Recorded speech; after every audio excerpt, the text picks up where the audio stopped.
members of the royal family, including King Charles, will speak to Prince Harry or Meghan Markle at all. All contact has been cut. Can we try and get back again? Please. Did King Charles quietly end Project Thaw, that rumored peace push to bring Harry and Meghan back into the fold? Whispered sources say the olive branch just snapped, allegedly. The clearest sign, reportedly, is a sudden palace freeze around the Sussexes. No warmth, no wiggle room, fewer friendly feelers, more measured silence. Courtiers are said to be closing ranks, while schedules, invitations, and photo ops allegedly feel cooler than a Balmoral breeze. It could be strategy, it could be fatigue, but the tone to many watchers looks iced. If that thaw is off, reconciliation may be on pause, not canceled. Quick subscribe if you love royalty, and let's unpack what changed and why. Okay, quick rewind. After King Charles's diagnosis, tabloids slapped a frosty cute label on the peace push, Project Thaw. And suddenly, we got those blink and you miss it father-son moments, the airport dash, the short palace check-in that some sources reportedly call tender, and others insist was strictly polite. Either way, it signaled a reset vibe. The tone shifted. Statements sounded calmer. Invites felt softer. Courtiers offered careful nods toward the Sussexes in public, as if testing the water with a toe, not a cannonball. But behind the velvet curtain, it wasn't all roses and reconciliation. Security dominated the subtext. Harry's protection situation is still tangled in legal and logistical weeds, with both sides allegedly bristling over who calls what shots and who pays for which team when he's on UK soil. The diaries? A scheduling Sudoku. We kept hearing about clashing calendars, brief windows, and that classic palace phrase, regretfully unable, which reads like, not today, maybe next time. And then the whispers, the alleged leak wars. Depending on who you ask, someone's camp briefed, someone else overbriefed, and everyone denies everything while side-eyeing the press gallery. So yes, Project Thaw looked glossy from the front row. Cooler rhetoric, gentle olive branches, and those carefully framed photo ops. But the backstage noise reportedly kept humming. Security emails, timetable tennis, and a constant fear that any private plan would hit the headlines before the ink dried. It's reconciliation, royal edition. Inch forward, glance back, and hope the microphones are off this time. And to be fair, the quieter language worked, for a minute, buying goodwill without promising the moon. But the trust battery, according to insiders, still needs a long charge before anyone risks a full family rollout. First drop. And it's a spicy one. Multiple briefings are reportedly whispering that the invitation stream has slowed to a trickle for the Sussexes. Allegedly, no trooping slot penciled in, no Sandringham stop on the horizon, and get this, no Royal Ascot hospitality this season either. If true, that's a big vibe shift.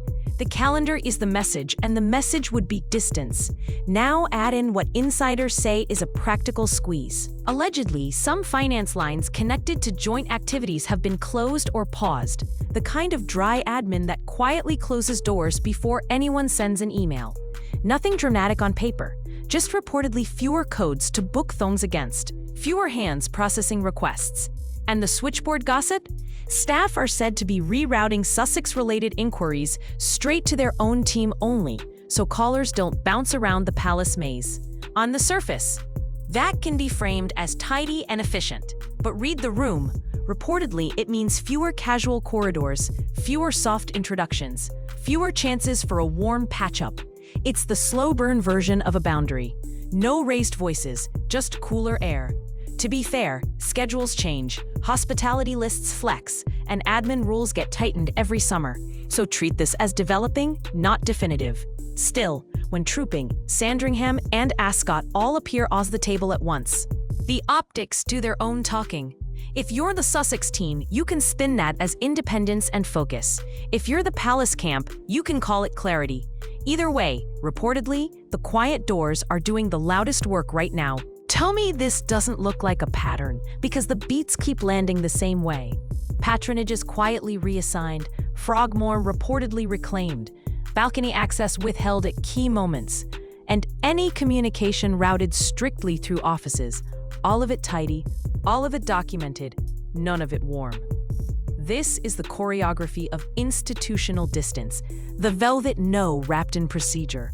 And you can feel it, even if no one spells it out.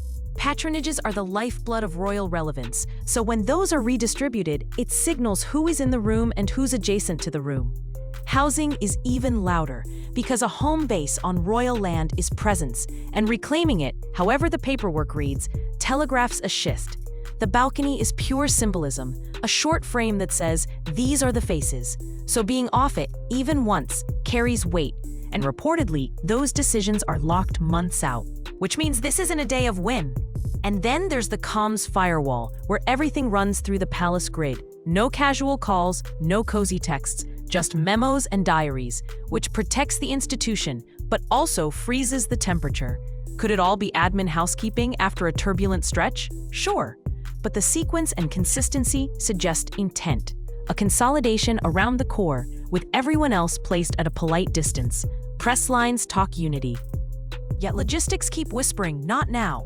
And the calendar is doing the heavy lifting, because scheduling is the most elegant gatekeeper. Sources have alleged there were private feelers, and others say the door remains open if conditions are met.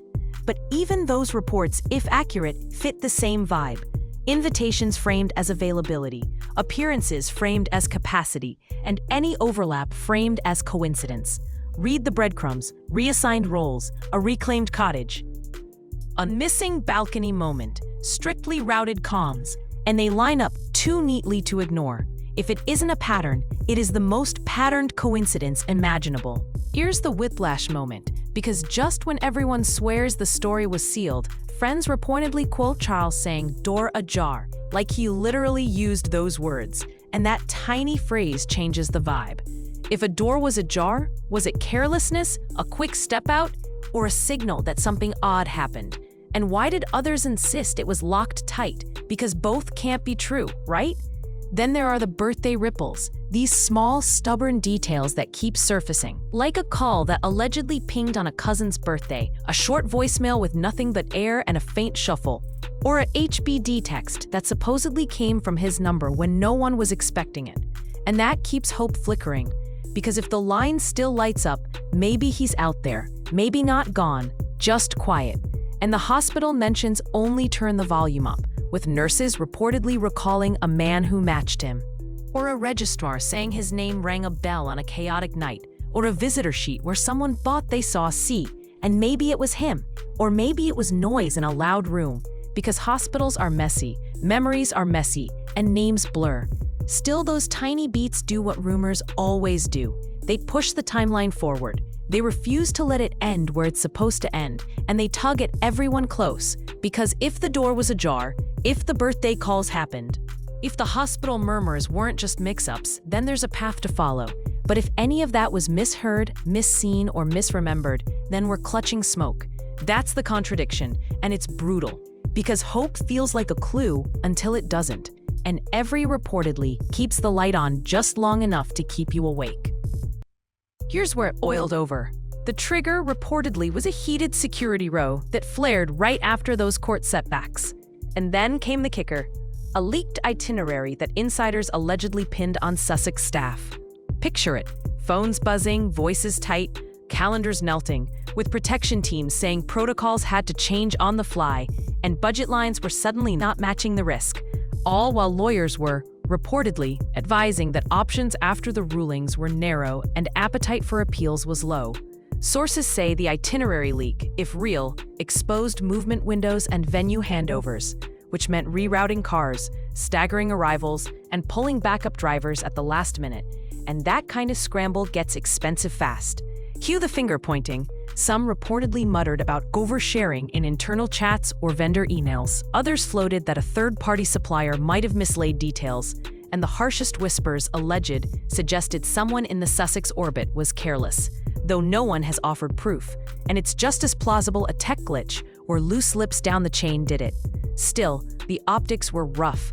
A high-stress schedule, reduced certainty post-rulings, and now trust issues over who sees the run of show.